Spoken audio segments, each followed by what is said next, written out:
On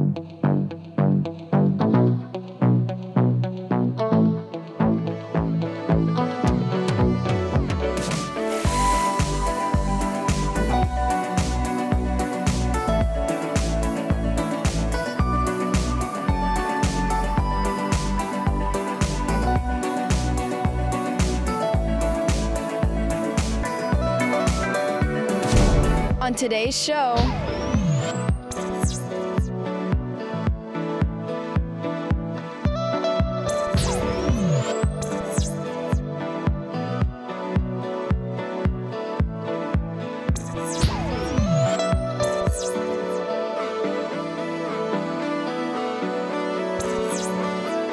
all that and more right now on Options for Youth.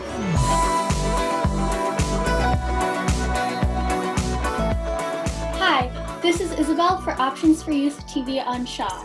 Today, we're bringing you the third episode of the COVID-19 Youth Panel. A lot has happened in the last few months, and the COVID numbers have been rising rapidly. Today, we're going to be talking about the higher numbers, the new restrictions, and talks about a vaccine and how this is affecting everyone's daily lives. My first question is for Sarah. Some new measures have been put in place yesterday. Do you think this is a good path for BC?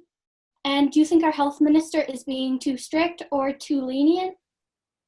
I personally think that it is a good idea because since COVID cases are rising really, really high, and a lot of usually like younger ages and teenagers are still going to parties, especially around Halloween time. They were going to lots of parties. So I think that new rules are put in place, and people probably will listen to them now, since there are specific rules saying that you're not allowed more than 2 people. And so I think it's a really good rule. My next question is for Richard. So Richard, you go to school. So do you think your school is doing enough during COVID, and do you think they're keeping you safe? Thanks for the question. I think for me it's been kind of mixed, because we do see, at least in the singular film class that I am in at the moment, everything is kind of under strict precaution. You know, we're being safe in that regard. But then when I walk into the school gym, I see people playing basketball in a class supervised by a teacher, and they're all kind of guarding each other. There's no distancing, no masks. So that part really worries me. So I don't feel necessarily threatened myself, but I am kind of afraid for everyone else, you know, people who have immunocompromised parents who, you know, are sending their kids to a gym class and they don't realize exactly, you know, what's going on. I mean, nothing bad has happened yet, at least to my knowledge, but I kind of look at the dance studio in Chilliwack, I believe it was, that had 30 cases, and I feel like that could easily be a high school gym class. Yeah.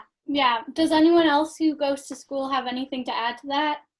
Yeah, Richard, to add on that, not only at high school gym classes are students not required to wear masks, but also with local sports.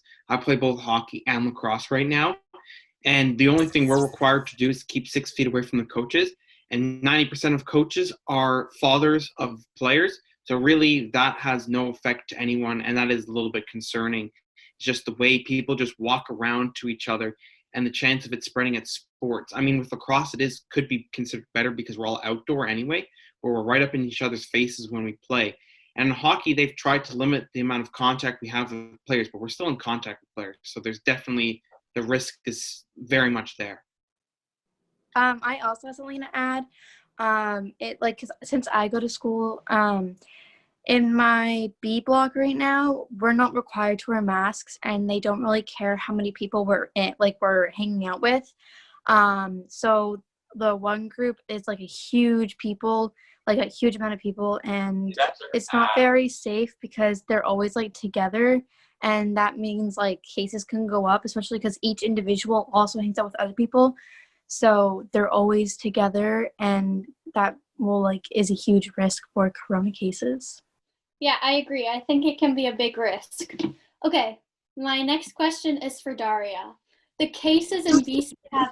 Oh, sorry. Hi. Okay, so the cases in BC have been rising rapidly. Does that make you worried, and how does it affect your everyday life? So yes, I'm a bit worried, not for myself necessarily, because I have a pretty good immune system, but for lots of people, it's pretty much certain death if they were to get the virus. So I'm worried for them, and it has affected my everyday life because now with the new restrictions, with the 2 weeks of nothing, I can't go to lacrosse or I can't hang out with anyone. So I'm kind of sad about that, but obviously for health reasons, I will listen to that and, keep going with whatever the government is saying because it's important. But I don't like the way it is right now, but it is what it is. Thank you. Does anyone else have anything? No? I think it's just, something that you have to follow, and it doesn't always feel the best right now, but it's best for other people and for long term. Okay. My next question is for Cheyenne. So in the USA, the numbers are much higher and are still climbing. And this whole time we've kept our borders closed. Do you think that the keeping our borders closed has helped us throughout this? The border closure has definitely helped to some extent. The whole point of it was to keep Canada's cases in Canada, the United States cases in the United States. With Donald Trump and his whole administration mismanaging the coronavirus, not supporting governors and not putting restrictions from federal level out to the state level to enforce a nationwide restriction has definitely hindered their opportunity to limit the COVID case in the United States. While here in Canada, we've done a much better job of that. With the border closure, this has managed to keep Canadian cases in Canada with our low number. I think I remember reading something where it's very low percentage of people who are tested actually become positive. And this is because we've done a very good job of keeping our community spread low. It has also done if we need to travel between the United States and Canada or other countries, Canada has required a 2-week quarantine upon arrival. Meanwhile, you can go to some states in the United States where it's just absolute roaming free. I mean, I've seen Florida. I've seen many videos of them come out. People aren't even wearing masks. They're gathering. They're having massive parties. And Florida has among some of the highest COVID cases amongst all the United States. With, again, wintertime coming and our outbreaks rising, it is good to continue to keep the border closed because cases will go up, and this will add a measure of management to our cases, that we'll be able to keep them lower in Canada than what we've been seeing in the United States. Having cases is still absolutely not okay, and we need to do a much better job of keeping it down. Bonnie Henry has said that she wants to keep schools open, but unfortunately with us hitting 500 cases a day like we have the past couple of days, we need to shut more down and not keep our economy open like people will, because that's just not going to help people from dying. There's been too many people from dying. Too many people who shouldn't be dying are dying of COVID because of people being irresponsible. And keeping us away from the United States has definitely helped our numbers, as Joe Biden said the other day, where he said that if United States rates were similar to Canada, 125,000 people would not be dead in the United States because of COVID. Now, if we also look at New Zealand versus Canada, they have had no cases or very little cases in the last few days. So if Canada were to go into a complete shutdown, we could eradicate all our cases and go back to normal. Although people could say that New Zealand is currently in their hot weather season, so that their cases are automatically going to be lower. Yes, this is true, but they still have no cases. It's not like our summer where we had 30 cases a day, they have none. My next question is for Pavel. There's a talk about a vaccine by the new year. Do you think that's realistic? And do you think that's something that could end the pandemic? I think that it's good to be optimistic, but when I look at the big picture about vaccines and stuff, a lot of the trials are still in testing phases, especially now. I believe in Maryland, scientists are still in testing phases with 3 different groups of people. So I'm not entirely sure if they'll have a vaccine or by the new year. And another thing is, if they do have a vaccine by the new year, they'll have a distribution problem because they won't have proper, restrictions in place for distribution, and there will also be a supply and demand problem because there's a lot of people who need the vaccine and you can only produce them at a certain speed. So there's definitely going to be a problem with that. And I don't really think it's quite realistic to think to the new year. I think it's good to be optimistic, but I think a more realistic goal would probably be towards maybe spring of 2021. Another thing is the vaccines, or according to the WHO, vaccines help prevent around an estimated 6 million deaths per year. So that would be a very good thing to have, and it could possibly end the coronavirus or the COVID-19 pandemic. However, if the vaccine doesn't or only or cures people with the COVID-19 virus, and it doesn't prevent and if it doesn't prevent transmissions, and we drop all our restrictions, then people walking around could still transmit the virus to immunocompromised people, and that would not be very good. Okay. Does anyone else have anything to say about that? Yeah, Izzy, to add on that, I've also been hearing stuff come out where when people get the coronavirus, they only have the antibodies for about 8 weeks until the antibodies pretty much disappear in their body. So that means if and when a vaccine does come around in 2021, presumably optimists say winter time, January, February, but more likely spring to summer before we actually start seeing it roll off the shelves and people start to get vaccine. You'll always have to get revaccinated. So the problem isn't getting people immune to COVID. I mean, we could just give them the antibodies once we discover them, but people will, the COVID just somehow runs out of, your body just removes all the antibodies and they just flush out. So COVID will have to be something that we'll constantly have to get in our flu shots every winter in order to keep our immunity up. Okay, my last question is for Josh, and it's his first time here, so I just wanted to say thank you for coming. Okay, so winter's coming and it's starting to get cold out, which means flu season is coming. And this year we're being encouraged to get our flu shots, especially with COVID. Do you think that that's wise or helpful? Yes, I do think it's wise and helpful, because if somebody has the flu and COVID at the same time, they could have serious problems or even death. Yeah, I think that would be really suck if they had both at the same time. Thanks for that, Josh. Okay, so that was our last question. So I just wanted to say thanks for everyone for coming back and talking to me again. I love hearing about all your views, and I think that the best is yet to come and everything's going to get better in the future. This is Isabel signing out for Options for Youth TV on Shaw. After the break, if they have a dream and pursuing their dream, you can do it. Options for Youth will be right back.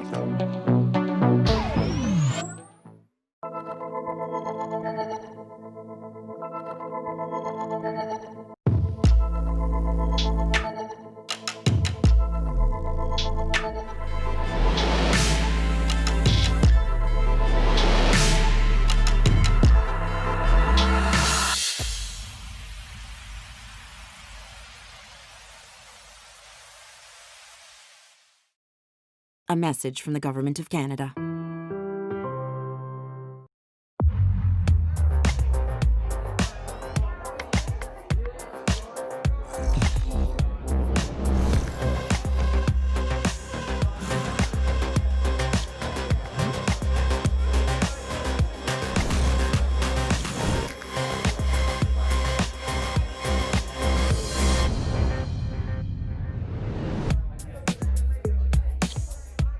A message from the Government of Canada. Welcome back to Options for Youth.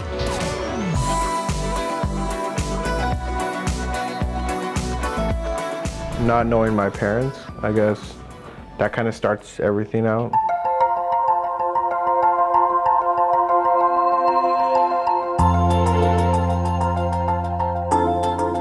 Frankie was able to have a very supportive foster mother who really provided him a safe, nurturing environment for him where he was able to thrive.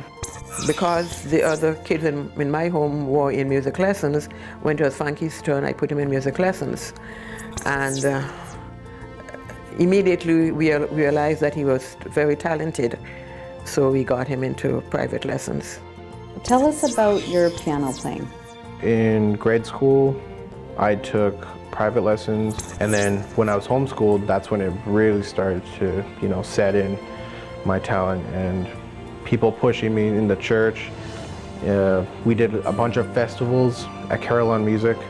You play for an adjudicator and they give you a grade and they, judge your playing. I started entering him into concerts. As a matter of fact, I started organizing and we put on concerts at age 6 and he did extremely well.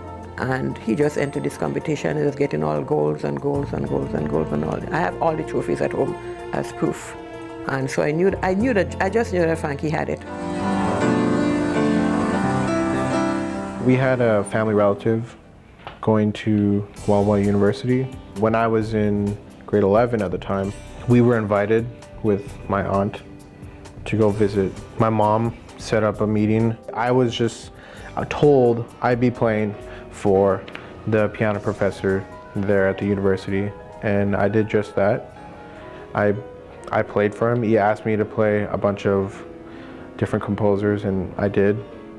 And that's the initial meeting that I had with Dr. Richter. Dr. Richter is this well-renowned pianist who saw Frankie at a young age and thought that he had such promising and potential. Dr. Richter saw him and he says, play such and such, and he played such and such, he played, and he came over to me and he shook my hand. He says, oh, you're an angel. And so many times, oh, you're an angel. Well, anybody who knows me knows I'm no angel. And he says, I want to work with this kid. I want to work with this kid.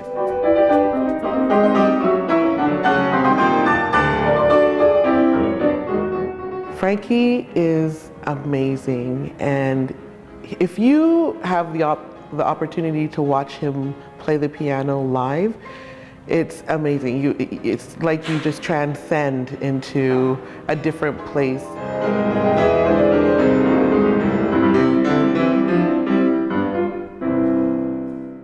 So one of the things I'm very proud to say is that I did win the MTNA Steinway & Sons state competition.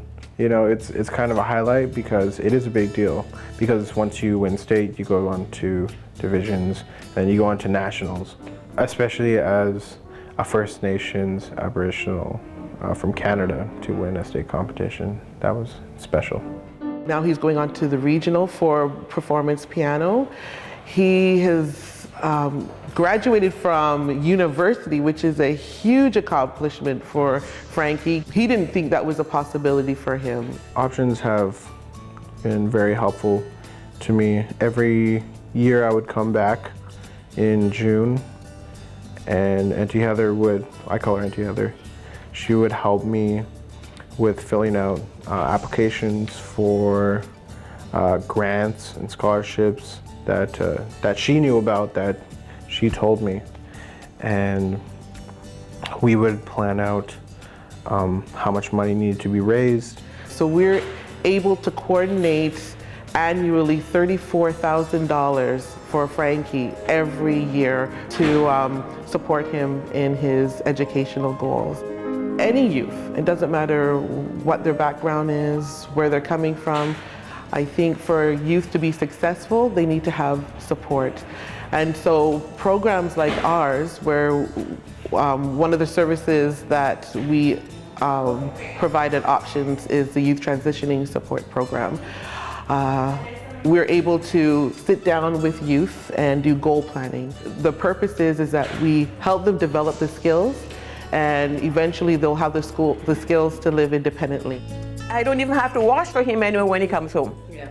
He says, Mom, I'm going to do my own laundry, because he does it at Walla Walla, And when Frankie suits himself out, he's well dressed. He does everything for himself now, except to cook. Still have to learn to cook. That's true, Frankie. I am so proud of Frankie. He is amazing. He's an amazing young individual, and also he's an encouragement for other young people. If they have a dream and pursuing their dream, you can do it. Frankie has been able to demonstrate, with a lot of obstacles he's had to overcome, he's been able to demonstrate that yes, you can achieve the dreams that you have. Right now, I'm proud to say that I'll be attending Washington State University under a full ride, I guess, scholarship, and be going for my Master of Arts degree. So to all the youth viewers, I want to say to do your research, to know that there are options available to you.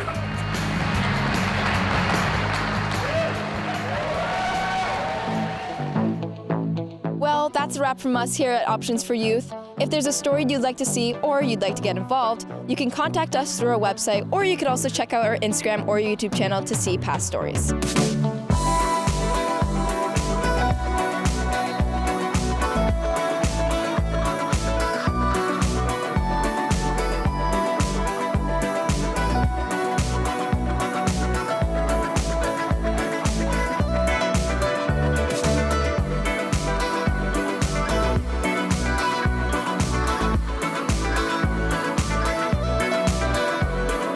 Options for Youth is brought to you by Options Community Services.